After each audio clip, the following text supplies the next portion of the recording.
전도서 7장 15절에서 29절까지의 말씀입니다. 내가 내 헛된 날에 이 모든 일을 본즉 자기의 의로운 중에서 멸망하는 의인이 있고 자기의 악행 중에서 장수하는 악인이 있으니 지나치게 의인이 되지 말며 지나치게 지혜자도 되지 말라. 어째 스스로 패망케 하겠느냐. 지나치게 악인이 되지 말며 우매자도 되지 말라. 어째 기한 전에 죽으려냐. 너는 이것을 잡으며 저것을 놓지 마는 것이 좋으니 하나님을 경외하는 자는 이 모든 일에서 벗어날 것임이니라. 지혜가 지혜자로 성읍 가운데 열 유사보다 능력이 있게 하느니라. 선을 행하고 죄를 범치 아니하는 의인은 세상에 아주 없느니라. 무릇 사람의 말을 들으려고 마음을 두지 말라. 염려컨대 내 종이 너를 저주하는 것을 들으리라. 너도 가끔 사람을 저주한 것을 내 마음이 아느니라. 내가 이 모든 것을 지혜로 시험하며 스스로 이르기를 내가 지혜자가 되리라 하였으나 지혜가 나를 멀리하였도다. 무릇 된 것이 멀고 깊고 깊도다. 누가 능히 통달하랴.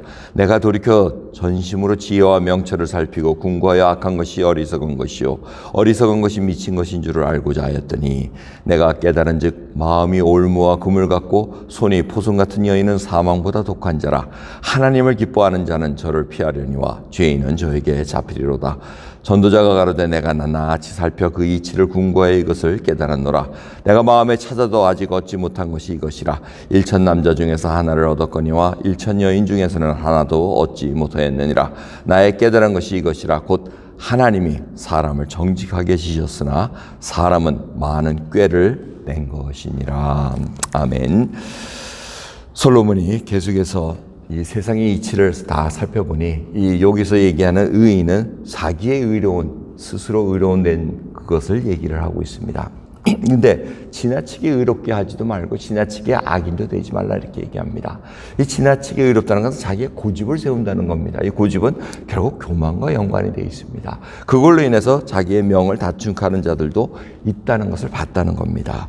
그러면서 계속해서 이 솔로몬은 여러 가지 궁금한 점이 많았다는 거, 해결되지 않은 게 있는데 그걸 지혜로 이렇게 얘기를 합니다. 지혜는 우리 주 예수 그리스도라고 보면 됩니다. 근데 아직 솔로몬이 그것을 알지 못하고 자기가 찾아가면 찾아가도 그것이 자꾸 멀어져 갔다는 걸 알려주고 있습니다. 이런 걸 통해서 계속해서 궁금한 점이 많았다는 겁니다. 답답한 점이 많았다는 겁니다.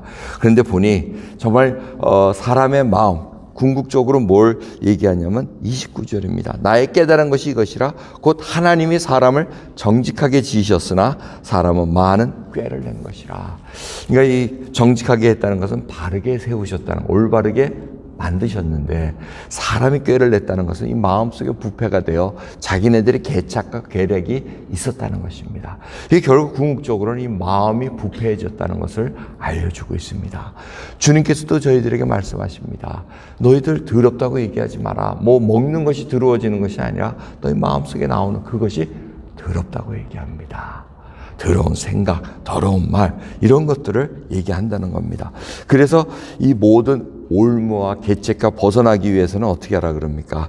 하나님을 기뻐하라 그럽니다. 하나님을 경외하라고 얘기합니다. 이게 뭐냐면 초점을 완전히 하나님 중심으로 바꾸지 않는 한 계속해서 자기가 자기의 의로움으로 살아갈 그런 계략, 그런 방향성을 갖고 있다는 것입니다. 저희들이 참 무서운 것은 인생의 방향을 어떻게 잡느냐는 겁니다. 자기의 의로움은 절대 회개하지 않습니다. 항상 자기가 옳다고 생각하니까 고집을 부릴 수밖에 없습니다.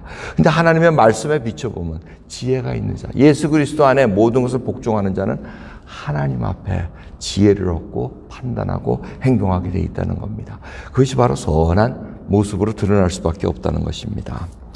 하지만 이 지혜자는 인간을 가만히 봤더니 하나도 실수 없는 자가 없다는 것입니다. 그리고 사람에게 의지하지 말라고 얘기합니다. 내가 사람 앞에 무슨 칭찬을 받으려고 그러고 뭐 사람 앞에 무슨 뭘 들으려고 자꾸 마음을 둬가지고 하면은 결국은 저주를 듣는다는 겁니다.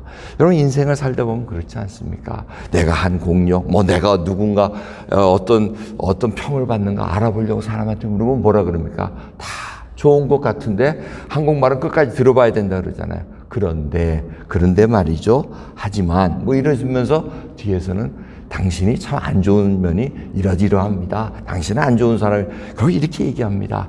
다 부패한 심령으로, 우리가 부패한 상한 심령으로 살아가기 때문에 이것을 듣고 살아가는 것은 어제 피할 길이 없습니다. 솔로몬은 그게 괴로웠다는 것입니다.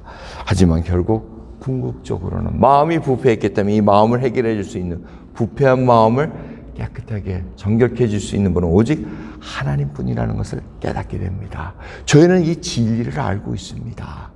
이 성탄절을 맞이해서 우리가 왜 성탄절을 하면은 이 왜 사람들이 본질을 벗어나 가지고 자꾸 비본질적으로 빠져나가는지 모르겠습니다. 선물에 관심이 있고 뭐 서로 사랑해 줘야 된다는 거에 관심이 많고 뭐 이런 데 있으면 물론 중요합니다. 근데 그게 격가지입니다. 중요한 건 뭡니까? 예수 그리스도가 이 땅에 오셨다는 겁니다. 예수 그리스도께서 이 땅에 오셔서 죄를 구원해 주시고 가셨다는 이 본질을 까먹었을 때는 완전히 격길로 빱니다. 이번에 최근 뉴스 보니까 참 미국에 이렇게 한 40년 가까이 살았는데도 희한한 트렌드를 봅니다.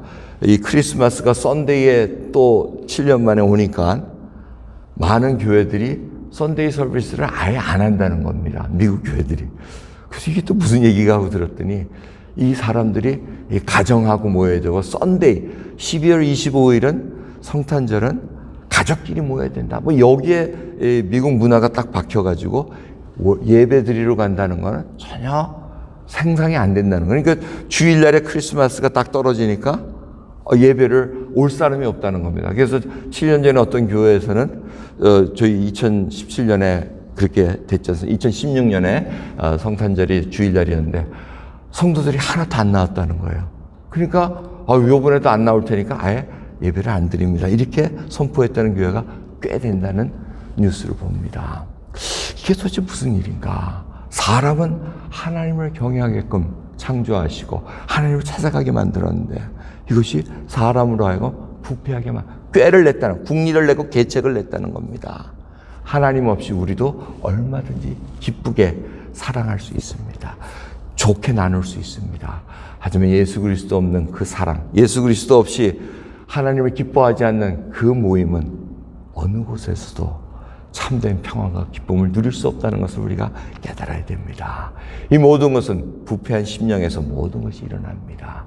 내가 성결한 마음을 갖기 위해서, 순전한 마음을 갖기 위해서는 하나님 앞에 다시 꿇어 엎드릴 수밖에 없다는 것을 깊이 생각하시면서 오늘 이 새벽 깨우기를 소원합니다. 같이 기도하겠습니다.